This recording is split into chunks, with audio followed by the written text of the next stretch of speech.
For many people, a high salary feels like the finish line. It represents success, security, and proof that years of effort have paid off. A bigger paycheck means a better apartment, a nicer car, more comfort, and the feeling that life is finally moving in the right direction. On the surface, the logic seems flawless. Earn more money and life improves. But something strange often happens to people with high salaries. Their income increases dramatically, yet their freedom does not. They work long hours. They carry heavy responsibility. They feel constant pressure to perform. And despite earning more than most people around them, they still cannot stop working. Their lifestyle depends on the next paycheck. Their financial structure still resets every month. This is the salary trap. The salary trap does not happen because people earn too little. It happens because salary creates the illusion of wealth while maintaining the structure of dependency. A salary is powerful. It provides stability, but it also creates a very specific relationship between time and income. Your earnings depend on your presence. Your value depends on continued performance, and your financial life depends on the system that pays you. No matter how large the salary becomes, the structure remains the same. If the work stops, the income stops. That structure limits leverage, and leverage is the force that creates wealth. Consider two individuals. One earns $70,000 per year. Another earns $400,000 per year. At first glance, the difference seems enormous, but structurally, they share the same financial model. Both exchange time for money. Both rely on continued employment. Both reset their income cycle every month. The difference is scale, not structure. The first person may feel financially constrained. The second may feel financially successful. But both remain dependent on the same mechanism. And dependency, even at high income levels, limits long-term freedom. This is why some of the most financially stressed individuals in society are also some of the highest earners. They have large incomes, but they also have large obligations, bigger homes, bigger expenses, bigger expectations, and those expectations lock them deeper into the salary structure. The salary grows. The lifestyle grows with it. The dependency grows fastest of all. At some point, the salary no longer feels like freedom. It feels like maintenance. Maintenance of a lifestyle that requires constant performance. And constant performance requires constant presence, which means the system continues controlling your time. Many high earners eventually realize something unsettling. Despite years of success, they cannot step away. Not for long, not without consequences. This realization often appears during moments of reflection. A vacation where work messages never stop. A health scare that raises questions about long-term pace. A sudden layoff somewhere in the industry. These moments expose a truth that salaries tend to hide. Income alone does not create independence. Structure does, and salary is designed to reward performance, not ownership. This does not mean salary is bad. In fact, it can be extremely useful. A salary can fund investments. It can finance asset creation. It can provide the stability needed to build something scalable. But when salary becomes the final destination instead of the starting platform, it quietly turns into a trap. A comfortable trap, a prestigious trap, but a trap nonetheless. In the next part, we will explore why intelligent, ambitious people willingly step into this trap, and why high income can actually make it harder to escape. It changes how we perceive risk. When someone earns a modest salary, the desire to improve their situation is strong. They look for new opportunities. They consider different paths. They imagine building something of their own. But when income becomes large, the psychology shifts. Instead of asking how to grow, people begin asking how to protect what they already have. Protection becomes the new priority. A high salary raises the cost of change. If someone earning $50,000 considers leaving their job to try something new, the risk is manageable. But if someone earning $300,000 considers the same move, the calculation feels very different. The lifestyle attached to that salary becomes difficult to replace. Mortgage payments increase. Daily expenses grow. Expectations expand. Suddenly, experimentation feels dangerous. The higher the salary climbs, the stronger this effect becomes. Many high earners unknowingly build financial structures that depend entirely on continued income. Large homes, luxury cars, private schools, frequent travel. None of these are problems by themselves, but together they create something powerful. A lifestyle that requires constant funding, and constant funding requires constant employment. This creates what economists sometimes call golden handcuffs. The salary feels like a reward, but it also becomes a restraint, because leaving that salary means losing the structure that supports the entire lifestyle. People begin making decisions based on preservation instead of possibility. They reject opportunities that look uncertain. They postpone entrepreneurial ideas. They delay investing in scalable projects. Years pass while maintaining a comfortable but dependent system. From the outside, everything appears successful. The income is high. The career is stable. The reputation is strong. But internally, something else begins happening. Freedom slowly decreases. Time becomes more controlled by responsibilities. Schedules become tighter. The ability to experiment shrinks.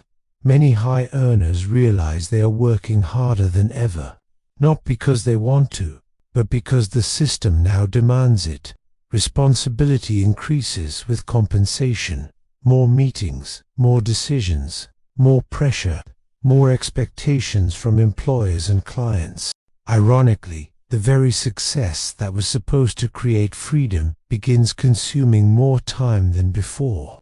At this stage, a quiet fear often appears, not the fear of failure, but the fear of losing the system that provides stability.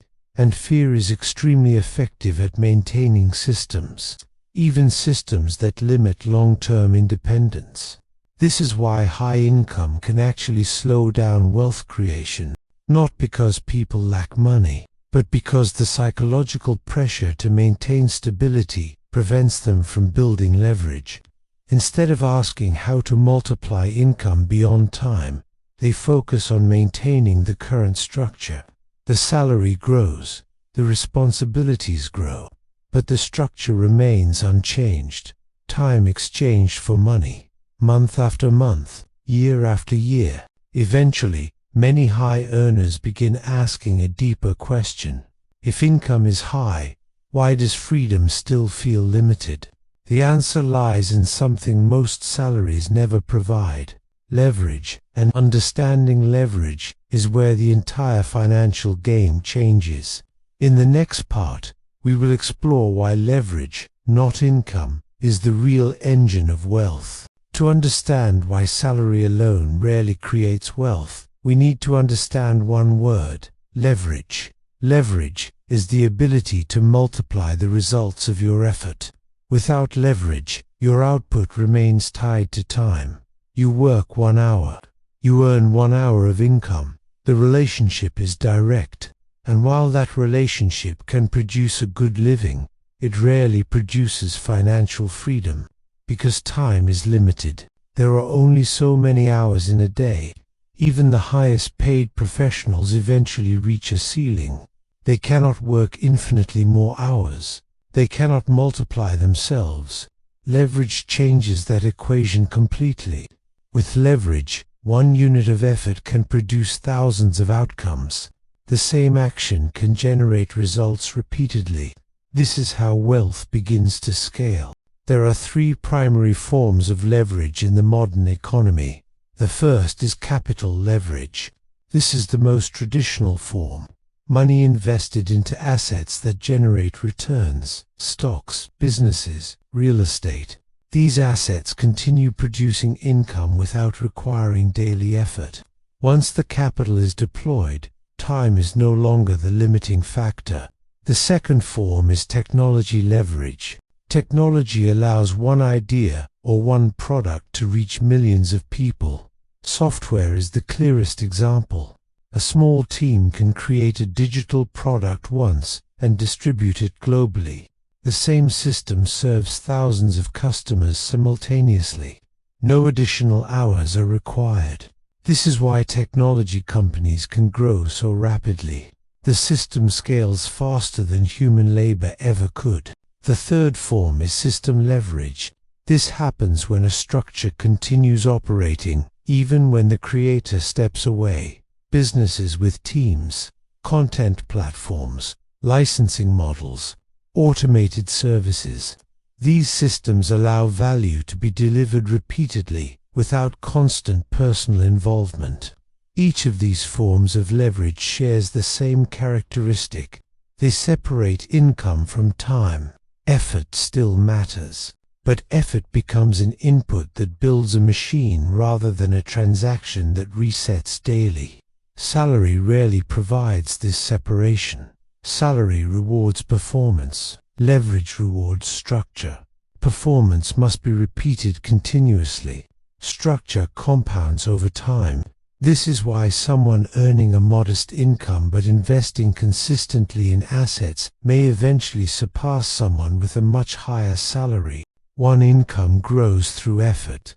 The other grows through multiplication. At first, the difference appears small, but compounding turns small differences into enormous ones over decades. This is also why many high earners eventually feel trapped. They realize that despite working extremely hard, their financial progress still depends entirely on continued effort. If they stop working, the machine stops, and that realization leads to an uncomfortable truth. Income can make life comfortable, but leverage is what makes life flexible. Understanding this difference is the moment when many people begin changing their strategy. They stop asking how to earn more money this year. They start asking how to build systems that produce income for many years. But building leverage requires patience. It requires accepting slower results in the beginning, because leverage always looks inefficient at first. A new system may produce little income. An investment may grow slowly. A project may take years before it becomes meaningful. This early stage discourages many people, especially those used to predictable salaries. But compounding always begins quietly, and the people who understand this are willing to endure the slow phase, because they know what happens later. In the final part of this video, we will explore the moment when leverage finally begins to change everything, and why that moment arrives only for those who build patiently. For a long time, leverage feels invisible. You invest a little money, you start a small project, you build something outside your regular job, and for months, sometimes years, the results seem insignificant. The salary continues providing most of the income. The new systems grow slowly. This stage discourages many people, because human psychology prefers immediate rewards. Salary provides instant feedback. You work today. You are paid this month. Leverage operates differently. Effort today may not produce visible results for a long time, but the structure is quietly forming beneath the surface. Investments begin accumulating. Systems begin improving. Experience compounds.